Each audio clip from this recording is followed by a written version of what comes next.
Hello and welcome to this video module on leveraged recapitalizations.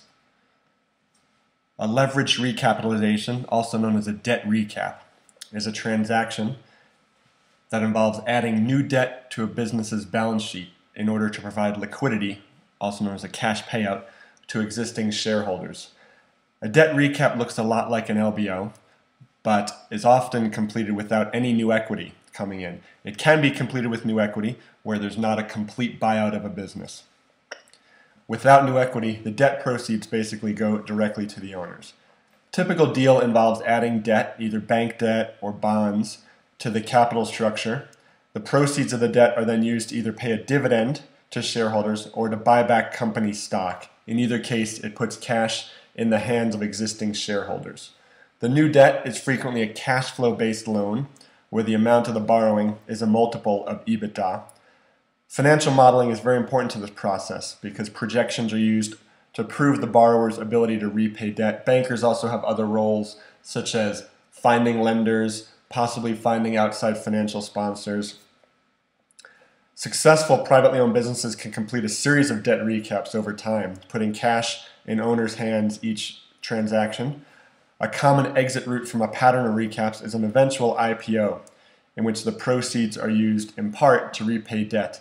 That's basically because IPO investors don't normally like to know that the proceeds of their investment will be going to pay selling shareholders, but they're often fine with the proceeds of an IPO going to repay debt. So you'll often see a recap loading up a business with debt, followed by, sometimes within the same year, followed by an IPO. What are the main reasons behind a debt recap?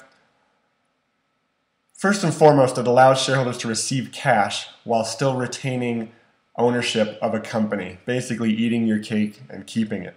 It allows business owners to put cash in their own hands. It's a form of a liquidity event up there with a sale of a business or an IPO, but there's drawbacks to every transaction, but with an IPO,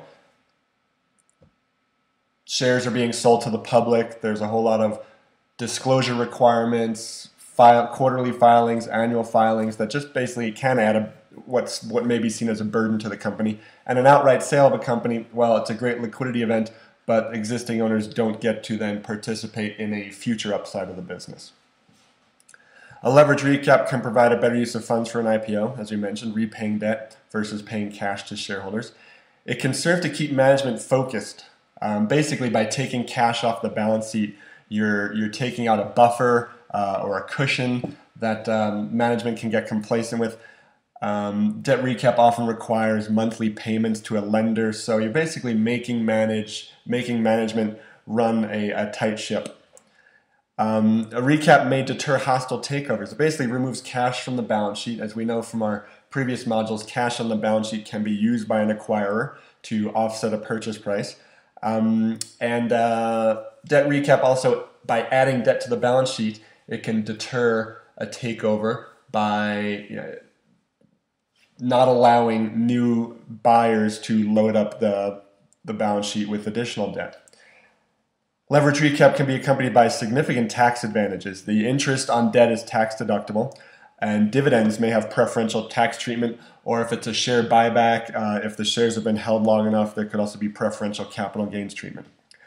Finally, debt recap may reduce an owner's liability as cash is taken off the table. If an owner is thinking that his or her, a lot of the net worth is tied up in the business, something technically could happen, there could be a lawsuit in the business, some sort of major change that affects the value of business. Well, by taking some cash off the table, that owner knows that he or she has a bit of a safety net and doesn't have as much of his or her net worth tied up in the business.